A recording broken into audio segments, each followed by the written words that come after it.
Chosen Mons, your energy will skyrocket once you learn to clear the three things. There's a moment in every chosen one's life, whether it happens quietly in the middle of the night or loudly in the chaos of a breakdown, when you realize that something is holding you back, something invisible but heavy, like a chain tied to your soul. You feel it when you wake up feeling tired even after a full night's sleep.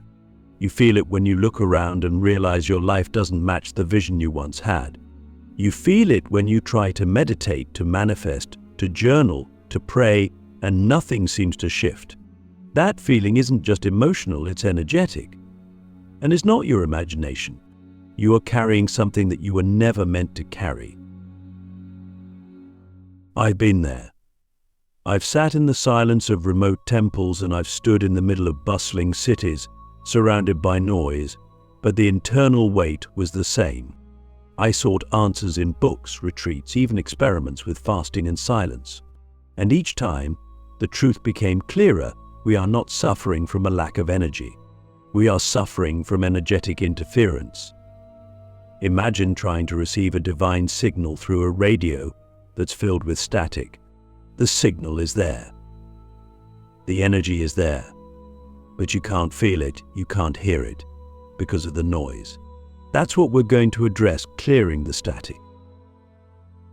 Click subscribe to this channel to get more profound spiritual lesson. The first thing we must understand is this: energy is not something we need to get. It's something we need to unblock. The chosen ones, the awakened, the seekers, we don't need more motivation. We need clarity. We need flow.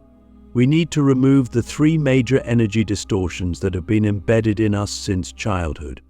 These distortions are not just mental.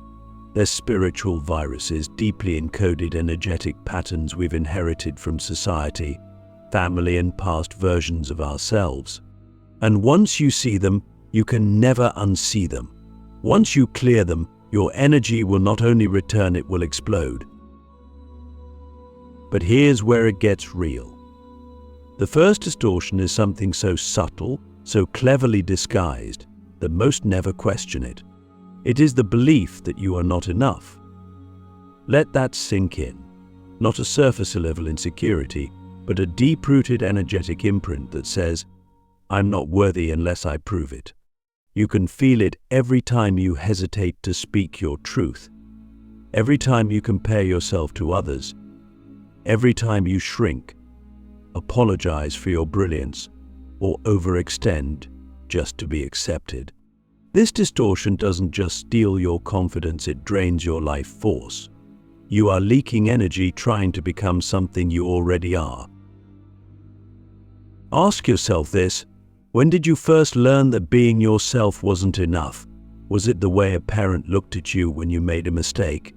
Was it the silence after you shared your dream and no one supported it?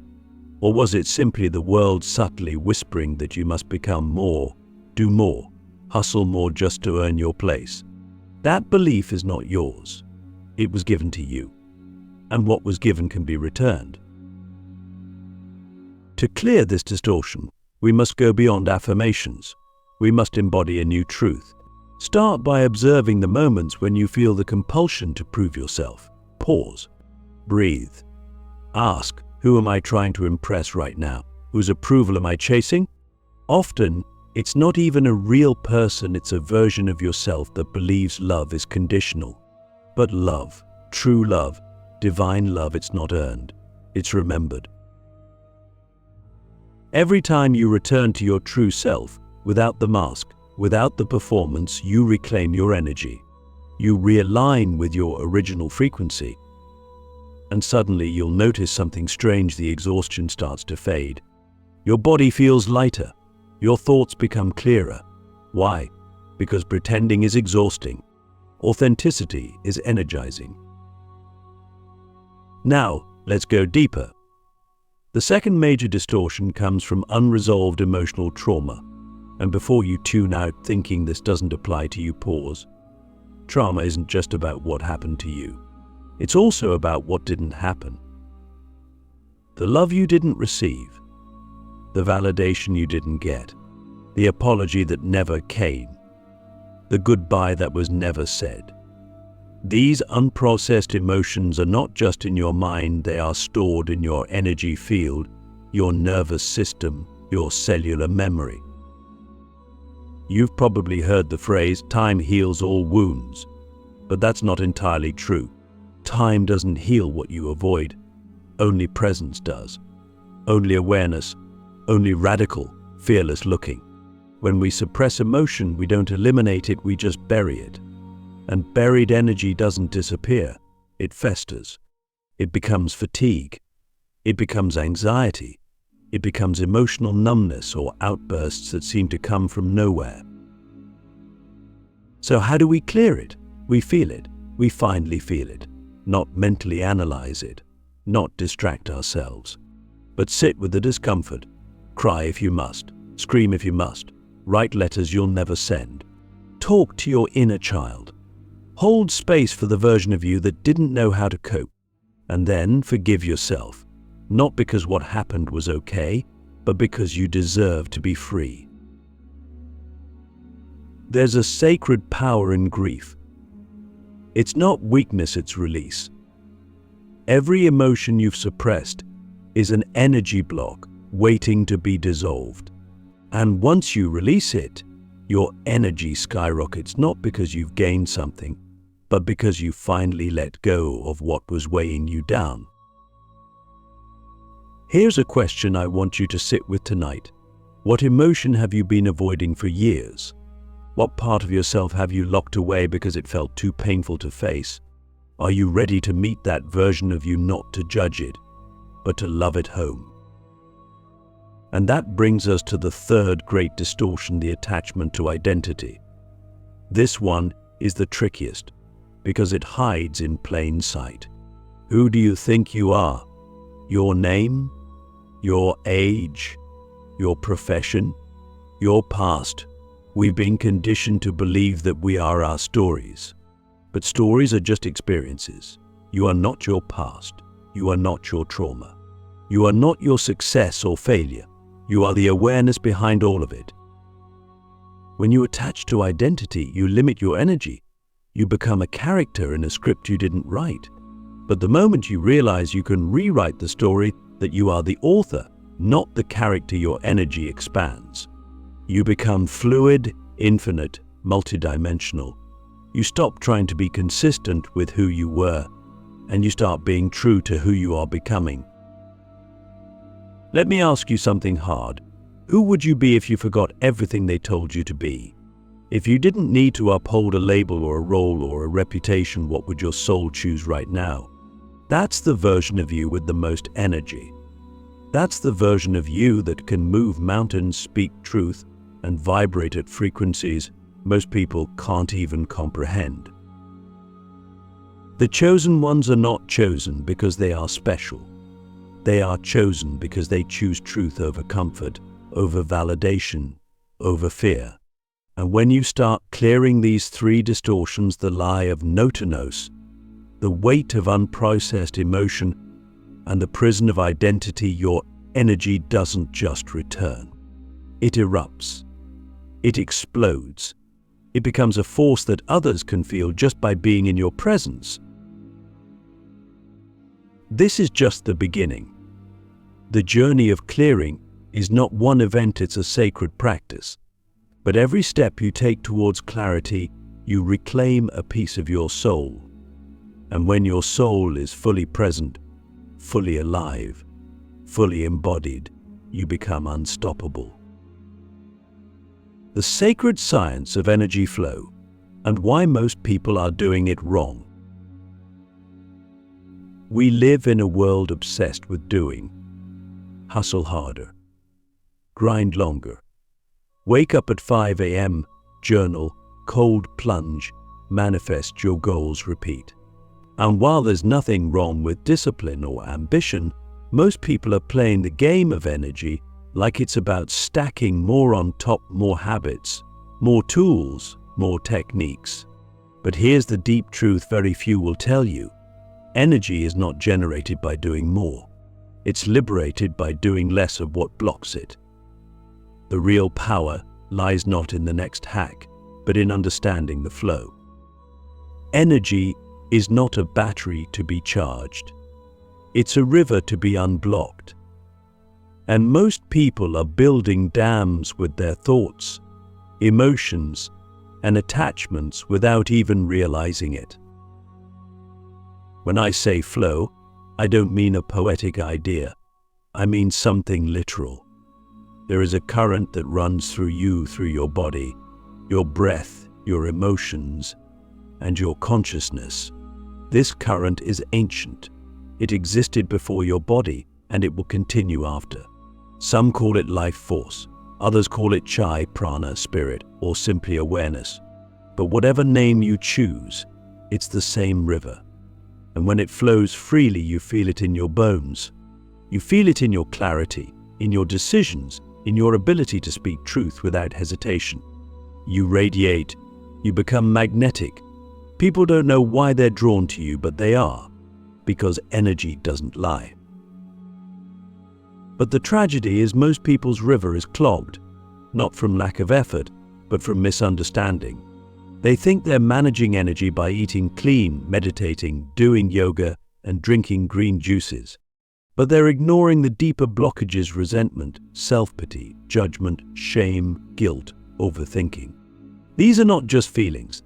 These are energetic boulders, and no amount of kale will move them. You have to face them. You have to feel them. You have to clear them. Let's get brutally honest. How often do you betray yourself just to keep the peace? How many times have you said yes when your body screamed no? Every time you do that, you create resistance, micro-resistance, a subtle war between your truth and your actions, and that resistance becomes energetic friction. Friction leads to fatigue. Fatigue leads to disconnection, and disconnection leads to the very thing most people fear: a life that feels numb, hollow, and off track. You can't fake energy alignment. You can fake smiles. You can fake confidence. But your energy, it tells the truth. Always. That's why you can meet someone who has all the success, the followers, the accolades, but something feels off. You don't trust them. Their words are right, but their frequency is wrong. Why? Because their river is blocked. They're not in flow. They're in performance. And performance might impress the world, but it will never awaken the soul. Here's where it gets even deeper. Energy flow is not just about your emotions and thoughts. It's also about environment. You are not an isolated being. You are in constant energetic relationship with your surroundings. The people you talk to, the content you consume, the spaces you inhabit, all of them affect your field. If your environment is chaotic, toxic, or misaligned with your values, no amount of inner work will fully free your energy. You must clear the external just as much as the internal. Start taking inventory. Who drains you? What spaces leave you feeling heavier? What habits feel like they're numbing you instead of nourishing you?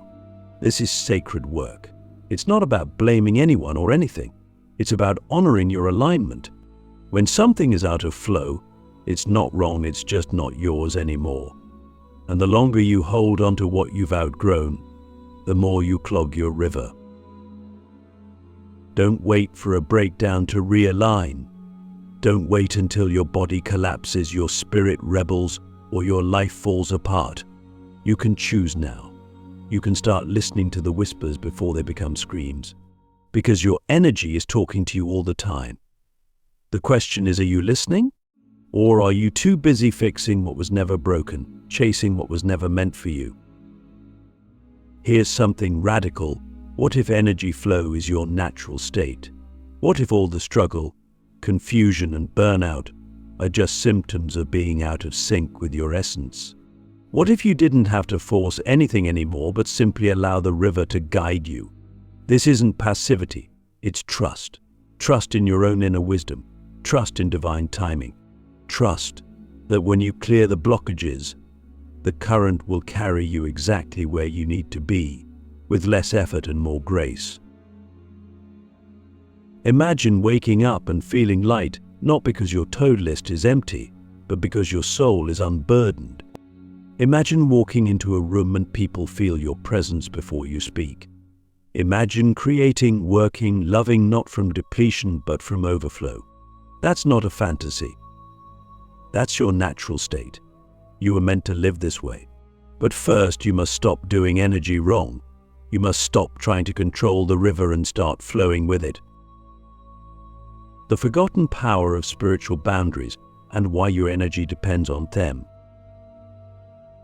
Most people think boundaries are about saying no to others, but that's only the surface layer. Spiritual boundaries go far deeper.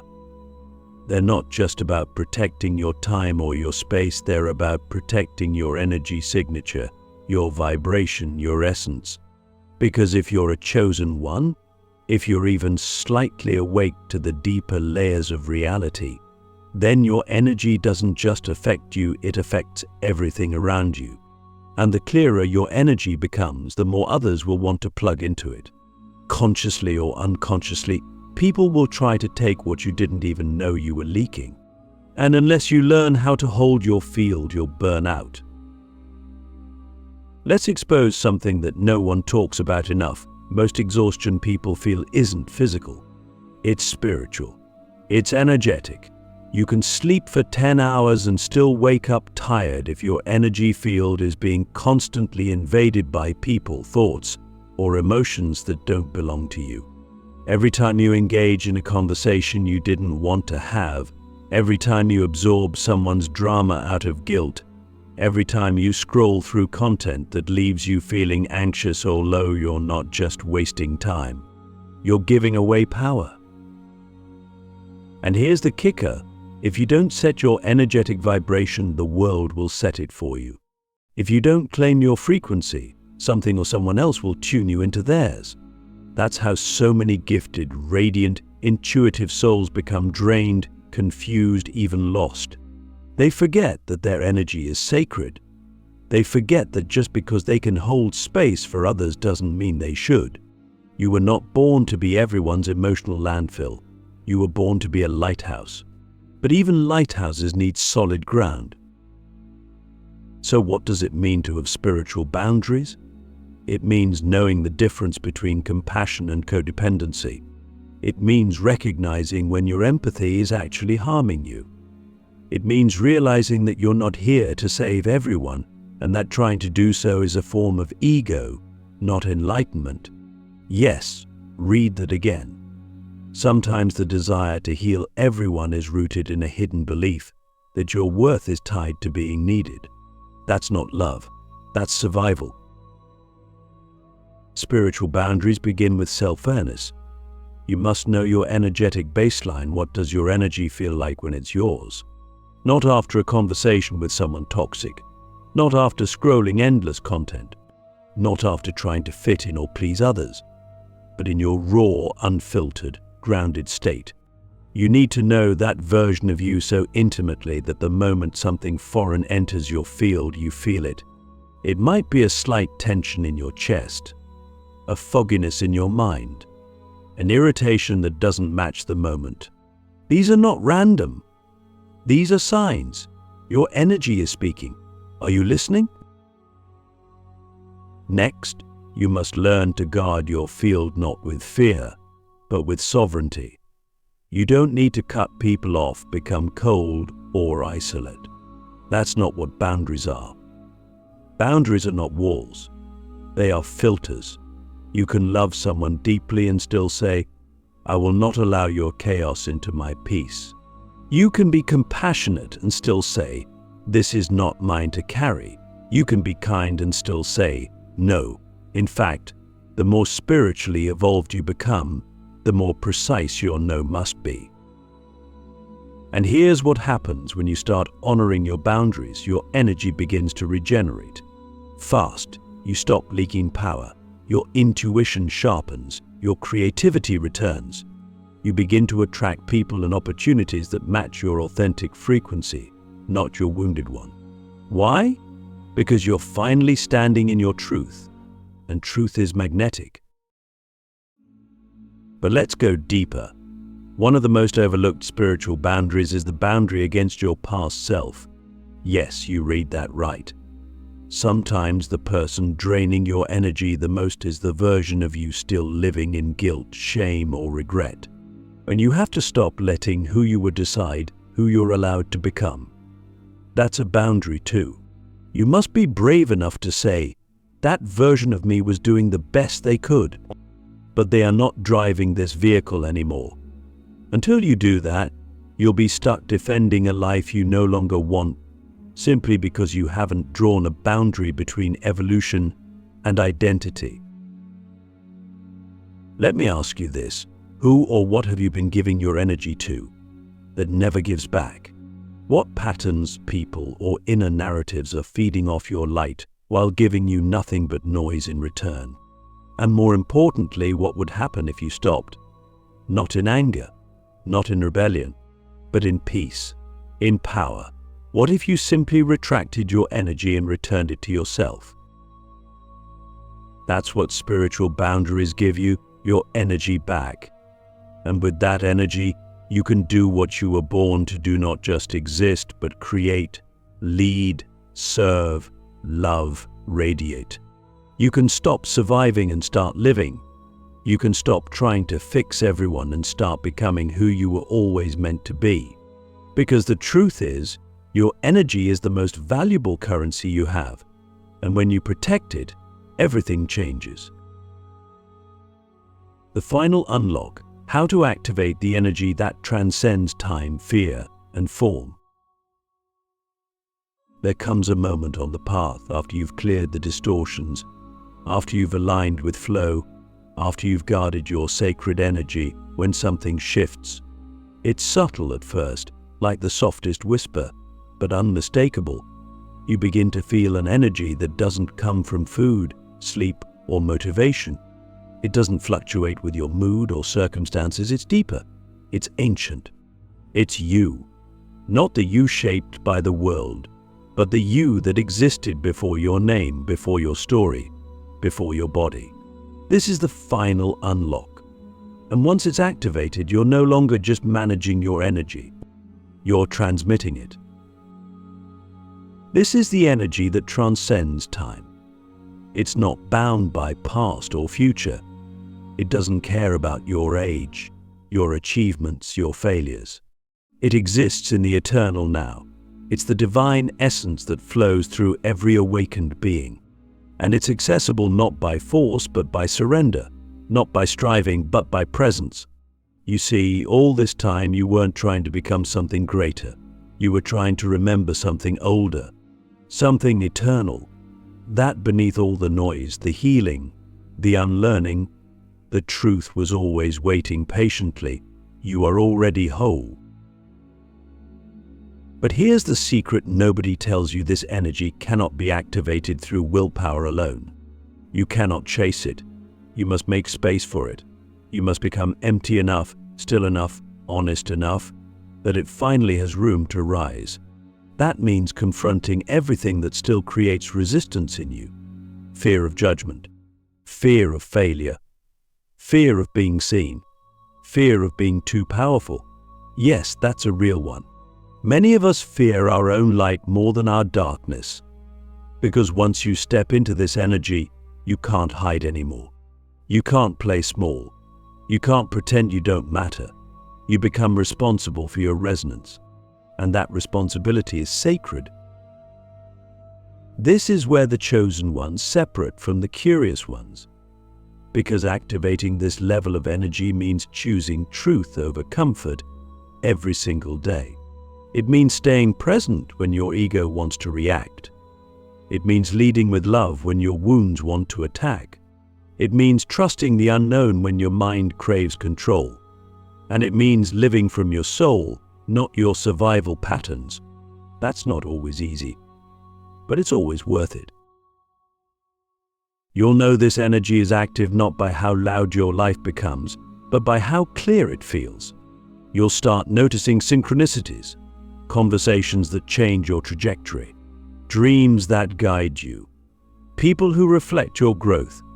You'll find yourself speaking truths you didn't even know you carried, making choices that scare you but feel right. You'll become unrecognizable to the version of yourself who once doubted everything. And not because you've become someone else, but because you've finally become yourself. And here's the part that'll blow your mind. This energy doesn't just heal you. It heals everyone you touch. You start walking into rooms and shifting the frequency without saying a word. You start inspiring people just by being in integrity. You start attracting opportunities, clarity, peace, not because you're chasing them, but because you've become a magnet for them. You're no longer hustling in the external world. You're manifesting from the quantum field. You're creating reality from the inside out. That's what happens when you align with energy beyond form. So now I ask you one final question, the one that only the brave will answer truthfully. Are you ready to stop surviving and start transmitting? Are you ready to let go of who the world told you to be and rise into who your soul knows you are? Are you ready to be the one who doesn't just talk about transformation but embodies it?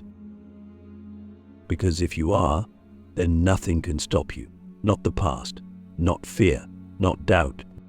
Because the moment you clear what no longer belongs, flow with what's true, protect what's sacred, and surrender to what's eternal, your energy doesn't just skyrocket. It becomes divine. And when that happens, you don't just live, you illuminate.